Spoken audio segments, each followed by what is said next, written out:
ദൈവതിരുനാമത്തിന് മഹത്വമുണ്ടാകട്ടെ. എന്നെ കേൾക്കുവാൻ സർവശക്തനായ ദൈവം വീണ്ടും ഇടയാക്കുന്ന എല്ലാ അനുഗ്രഹിക്കപ്പെട്ട പ്രേക്ഷകർക്കും കർത്തൃനാമത്തിൽ എൻ്റെ ഹൃദയംഗമായ സ്നേഹവന്ദനങ്ങളും പ്രാർത്ഥനകളും. പാപം സുഖകരമാണ്, പക്ഷേ നരകം അങ്ങനെയല്ല എന്ന വിഷയത്തെപ്പറ്റി അല്പസമയം ചിന്തിക്കുവാൻ നമ്മൾക്ക് ഒന്നിച്ച് കർത്താവിൽ ശരണപ്പെടാം.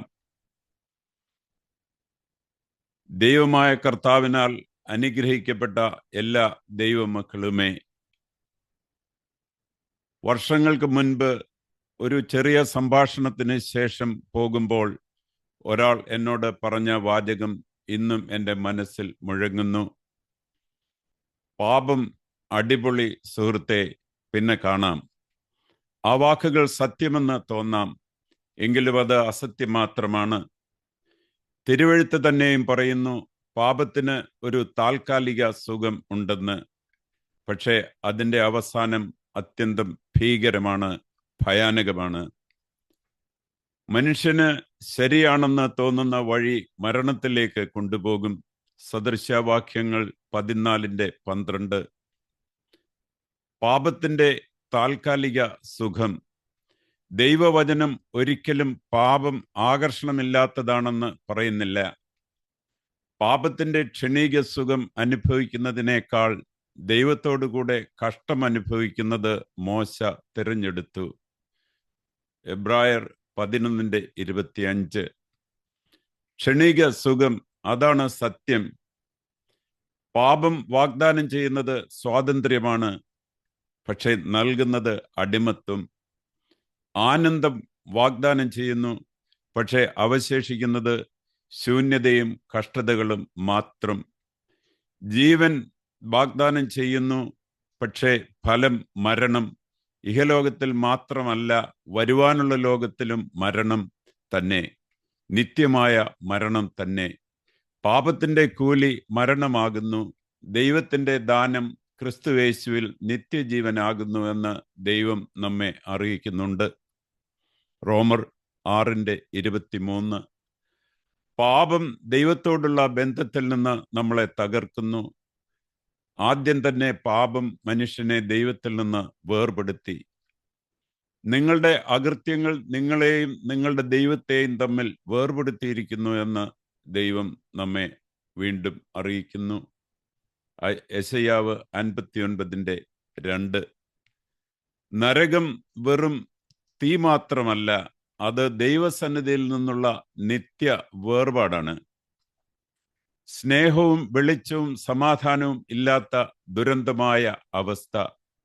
ജീവിക്കുന്ന ദൈവത്തിൻ്റെ കയ്യിൽ വീഴുന്നത് ഭയങ്കരമായ കാര്യമാകുന്നു. എബ്രായർ 10:31. ശത്രുവിൻ്റെ വലിയ വഞ്ചന. സാത്താൻ ഒരിക്കലും പാപം ചെയ്താൽ നശിക്കുമെന്ന് പറയില്ല. അവൻ പറയും, ഇത് സുഖമാണ്, അടിപൊളിയാണ്, ദൈവം എല്ലാം അറിയുന്നവനാണ്, ദൈവം എല്ലാം മനസ്സിലാക്കിക്കൊള്ളും, യാതൊരു കുഴപ്പവുമില്ല എന്നൊക്കെ. എന്നാൽ യേശു സത്യം എന്താണെന്ന് നമുക്ക് വെളിപ്പെടുത്തി തന്നിട്ടുണ്ട്. എന്താണത്? കള്ളൻ മോഷ്ടിപ്പാനും കൊല ചെയ്ത് കളയാനും നശിപ്പിപ്പാനും മാത്രമേ വരികയുള്ളൂ. യോഹന്നാൻ 10:10. പക്ഷേ യേശു അവിടെ അവസാനിപ്പിച്ചില്ല. അവർക്ക് ജീവൻ ഉണ്ടാകുവാനും സമൃദ്ധിയായിട്ട് ഉണ്ടാകുവാനും അത്രേ ഞാൻ വന്നിരിക്കുന്നത്. പാപം സുഖം വാഗ്ദാനം ചെയ്യുന്നു, എന്നാൽ അത് താൽക്കാലിക സുഖം മാത്രമാണ് എന്ന സത്യം അവൻ മറച്ചു വയ്ക്കുന്നു. നമ്മുടെ രക്ഷകനായ യേശു തമ്പുരാൻ തരുന്നത് ശാശ്വതവും സമൃദ്ധവുമായ ജീവിതം ഈ ലോകത്തിലും വരുവാനുള്ള നിത്യതയ്ക്കും ആണെന്നുള്ള സത്യം നമ്മൾ അറിഞ്ഞിരിക്കണം. ക്രിസ്തുവിലുള്ള നമ്മുടെ യഥാർത്ഥ തിരിച്ചറിവും സാരൂപ്യവും.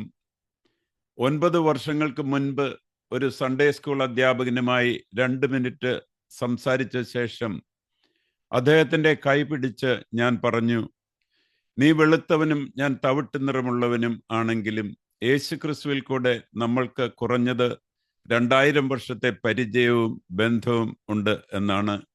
അവൻ ആമേൻ എന്ന് പറഞ്ഞു. ഇത്തരത്തിൽ അഭിഷേകമുള്ള ഒരു വാചകം ഞാൻ അതിന് മുൻപ് ഒരിക്കലും ഉപയോഗിച്ചിരുന്നില്ല. എന്നാൽ പിന്നീട് ദൈവം അത് വീണ്ടും വീണ്ടും ഉപയോഗിക്കുവാനുള്ള അവസരങ്ങൾ എനിക്ക് നൽകി. ഈ വാക്കുകൾ പരിശുദ്ധാത്മാവിൻ്റെ പ്രേരണയാൽ ഉണ്ടായതാണെന്ന് ഞാൻ ഉറപ്പായി വിശ്വസിക്കുന്നു.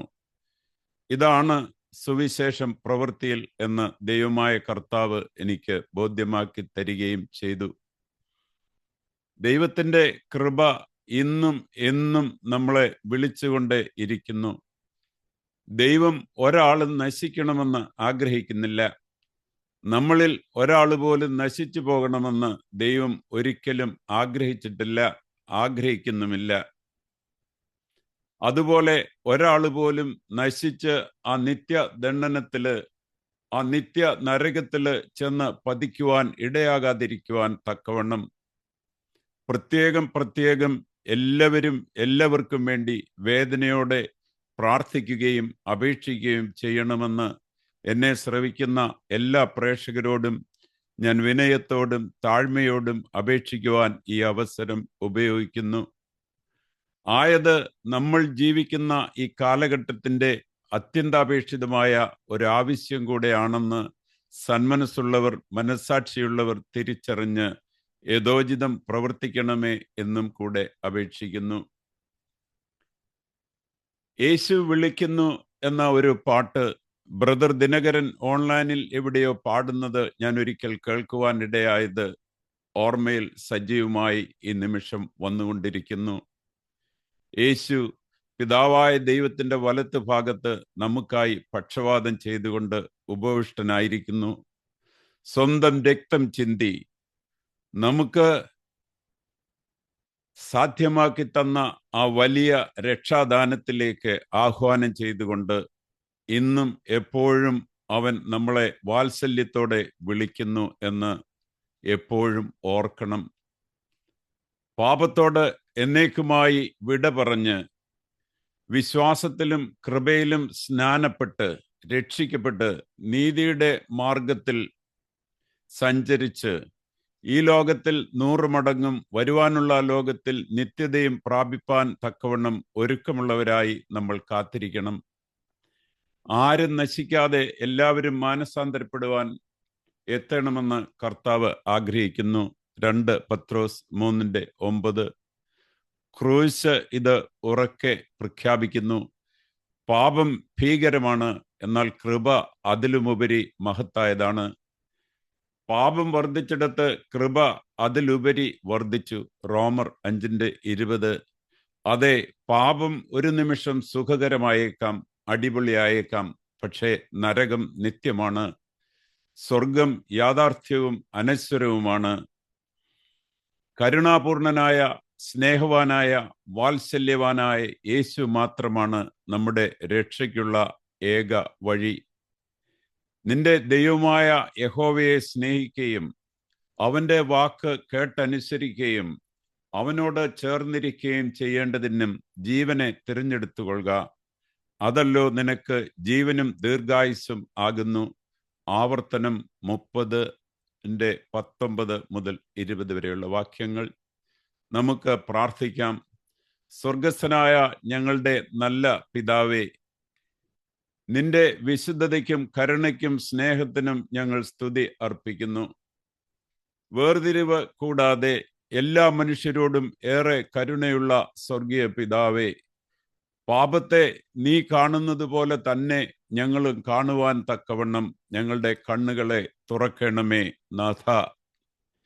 ലോകത്തിൻ്റെ ക്ഷണിക സുഖങ്ങളിൽ നിന്നും ശത്രുവിൻ്റെ വഞ്ചനയിൽ നിന്നും നിന്റെ ദാസനെയും നിന്റെ ശബ്ദം ഇപ്പോൾ ശ്രവിച്ചുകൊണ്ടിരിക്കുന്ന എല്ലാ പ്രിയപ്പെട്ടവരെയും അവിടുന്ന് രക്ഷിക്കണമേ. ഞങ്ങളുടെ പാപങ്ങൾക്ക് വേണ്ടി നിത്യ ബലിയായി അർപ്പിച്ച് മരണത്തെ ജയിച്ച് നിത്യജീവൻ ഞങ്ങൾക്ക് തുറന്നു തന്ന യേശു ക്രിസ്തുവിന് ഞങ്ങൾ നന്ദി പറയുന്നു. അങ്ങയുടെ പുത്രനായ യേശു ക്രിസ്തുവിൻ്റെ കുരിശിൻ്റെ ചുവട്ടിൽ എല്ലാ വംശങ്ങൾക്കും സംസ്കാരങ്ങൾക്കും പശ്ചാത്തലങ്ങൾക്കും അതീതമായി ഞങ്ങളെ ഏക ശരീരമായി ഒന്നിപ്പിക്കണമേ എന്ന് പ്രാർത്ഥിക്കുന്നു. നീതി തിരഞ്ഞെടുക്കുന്ന ഹൃദയങ്ങളും സത്യം സംസാരിക്കുന്ന നാവുകളും അങ്ങയുടെ മഹത്വം പ്രതിഫലിപ്പിക്കുന്ന ജീവിതങ്ങളും ഞങ്ങൾക്ക് നൽകണമേ. ഇന്ന് പാപത്തിൽ കുടുങ്ങിയിരിക്കുന്നവരെ നീ തിരികെ വിളിക്കണമേ. തളർന്നവരെ പുതുതാക്കണമേ. നിന്റെ സഭയെ വിശുദ്ധിയിലും സ്നേഹത്തിലും ധൈര്യത്തിലും നിറയ്ക്കണമേ. ദൈവമായ കർത്താവെ, ഞങ്ങളുടെ ഇടയിലും ഞങ്ങളുടെ ആത്മീയ നേതൃത്വങ്ങളുടെ ഇടയിലും ഇന്നും നിലനിൽക്കുന്ന ബാലിശമായ തർക്കങ്ങളും വഴക്കുകളും എന്നേക്കുമായി മാറ്റിത്തരുവാൻ തക്കവണ്ണം കർത്താവ് ഇടപെടണമെന്ന് ഞങ്ങൾ പ്രാർത്ഥിക്കുന്നു. സഭയുടെ എല്ലാ പ്രിയപ്പെട്ട ദൈവമക്കളെയും വിട്ടുവീഴ്ചയുടെയും ക്ഷമയുടെയും സമാധാനത്തിൻ്റെയും ആത്മാവിനാൽ നിറയ്ക്കണമേ എന്ന് പ്രാർത്ഥിക്കുന്നു. ഞങ്ങൾ നിനക്കും ഞങ്ങൾക്ക് ചുറ്റിലും വസിക്കുന്ന ജാതിമതഭേദമന്യേ എല്ലാ നിന്റെ പ്രിയപ്പെട്ട മക്കൾക്കും ജീവിക്കുന്ന സാക്ഷികളായി മാതൃകയായി ജീവിക്കുവാൻ തക്കവണ്ണം കർത്താവ് ഞങ്ങളോട് കരുണയായിരിക്കണമേ എന്ന് ഞങ്ങൾ പ്രാർത്ഥിക്കുന്നു. ഇന്ന് ഞങ്ങൾ ജീവനെ തിരഞ്ഞെടുക്കുന്നു. ഞങ്ങൾ ക്രിസ്തുവിനെ തിരഞ്ഞെടുക്കുന്നു. നിനക്കൊപ്പം നിത്യമായി ജീവിക്കുന്നതിനെ ഞങ്ങൾ തിരഞ്ഞെടുക്കുന്നു. ഞങ്ങളുടെ കർത്താവും രക്ഷകനുമായ യേശു ക്രിസ്തുവിൻ്റെ മഹത്തായ നാമത്തിൽ പ്രാർത്ഥിക്കുന്നു. ആമേൻ. എന്നെ കേൾക്കുന്ന എല്ലാവരെയും ദൈവം സമൃദ്ധിയായി അനുഗ്രഹിക്കുവാനും ആത്മാവിനാൽ നിറയ്ക്കുവാനും ആത്മാർത്ഥമായി പ്രാർത്ഥിച്ചുകൊണ്ട് നന്ദി, നമസ്കാരം. ഹല്ലേലൂയ.